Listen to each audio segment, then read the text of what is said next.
Hey everybody, Tim here for another episode of Star Trek Discovery.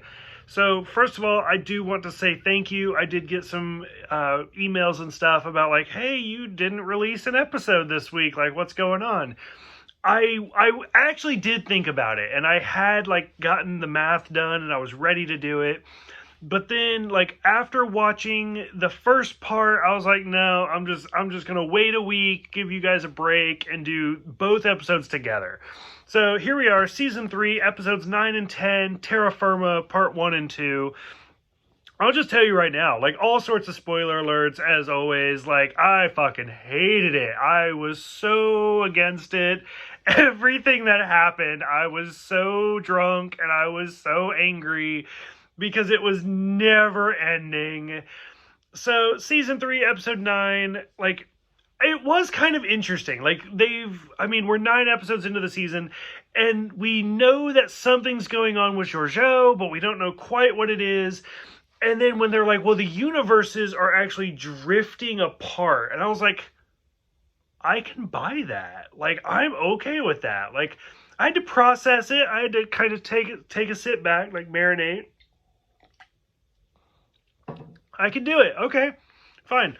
I mean, going all the way back to, like, early Discovery, the original series, Deep Space Nine, like, and now, 900 years in the future, those two universes are so different, are so far apart, that, like, Georgiou her molecules aren't acting. It's almost like if you watch, like, the Spider-Verse movie, the animated movie, where, like, they're glitching. And I was like, I can deal with that, 100%, we're good. As soon as we got to Carl and the door, I was like, okay.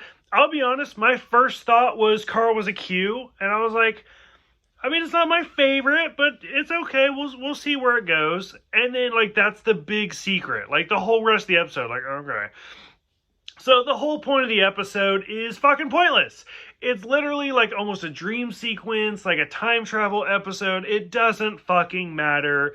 Georgiou goes back in time to basically right where she left. And so now here she is trying to reclaim her old life. We get the Kelpians. We get Michael, who is actually with Lorca. And it's everybody getting to be their evil selves. I like Killy. They never even say Killy. Like, how disappointing is that? And so I was so angry after finishing the first part. I was just like, no, I cannot do this review. Hopefully part 2 makes it better. Which is a little bit of cheating because so many people had their own theories and stuff like that. I'm just going to kind of jump to that part where the theory is of Carl and the door. Carl's reading the paper, and the name of the paper is the same paper as the name of the newspaper in the original series, The Edge of Tomorrow. And that's the big, like, reveal, is Carl is part of the Guardian of Forever with a giant door, who we've seen 2 times before. Once in the original series in the episode, The City on the Edge of Forever. I think I said tomorrow. I'm sorry. It's the Guardian of Forever from the episode The City on the Edge of Forever. And then we do see him again in the animated series of Yesteryear, which is a fantastic episode. I love that episode. And so, like, I don't know. And the whole episode, like, I literally do not give 2 shits about Georgiou being in her timeline, where they do talk about Ryza, and they talk about Lorca, but Jason Isaacs never shows up, which, I mean, if you're going to have him show up, that would have been fantastic. And then Georgiou's like, peace, bitches, and decides to go back in time to a point where the universes are a little closer, presumably where she's going to get her own Section 31 series. Literally, I don't give 2 fucks about this whole 2-parter. Like, wipe it away. I am a breath's hair, I don't even know if that's a thing, away from giving up on Discovery. Like, this season started so good, and I was like, y'all, I've been wrong for 2 seasons. Like, this is amazing. And then every episode since then, I'm like, oh, that's a weird choice. Where are they? Oh, they're doing that now? Really? Okay. This 2-parter, I'm like, fuck everything. Like, oh, God. So, my big problem with this is that, like, the whole Guardian of Forever, like, twist is so pointless, and it was so concealed, and people guessed. People were like, it's the Guardian. Like, that's odd, but okay. And they knew. I didn't know. I'll be 100% upfront, transparent, whatever. I didn't guess, mostly because I didn't care. I was so bitter and so like, don't, whatever, just end this, please.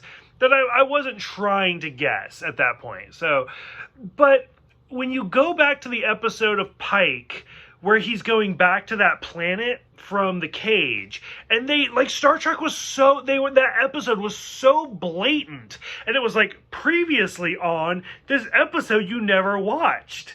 And they were upfront, and they were like, hey, this is what it is, and this is amazing, and this is great.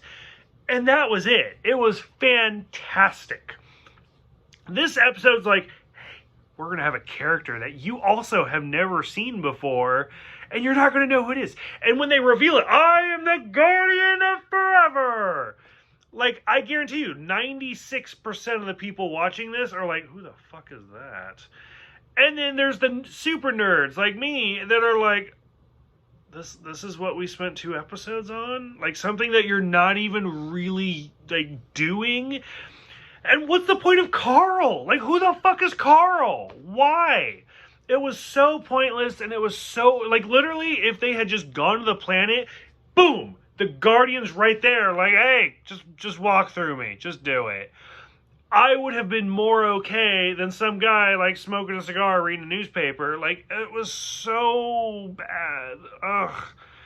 I'm just done. I'm so done with Discovery. So, I don't know. If you guys want to talk about it, we can. I don't know what my response is going to be. It's just going to be like, yeah, this was awful. It was so bad. So, for those who liked it, I'm curious why you liked it. Like, I mean, I'm not gatekeeping, so like, if you love it, I'm glad you love it. Like, I hope everybody loves some incarnation of Star Trek. This is not the Star Trek for me. This is not the Star Trek I enjoy. Between watching The City on the Edge of Forever and Yesteryear, and watching Terra Firma Part 1 and 2, like, I'm going to go for the 60s and 70s. So, for those who did like it, why did you like it? What did you like about it? Go ahead, let me know. Why was Jason Isaacs not in it? Could they not afford him? Was he busy? What's he doing? So, thank you guys for watching. Thank you guys for subscribing. And I will see you guys next week for Citadel.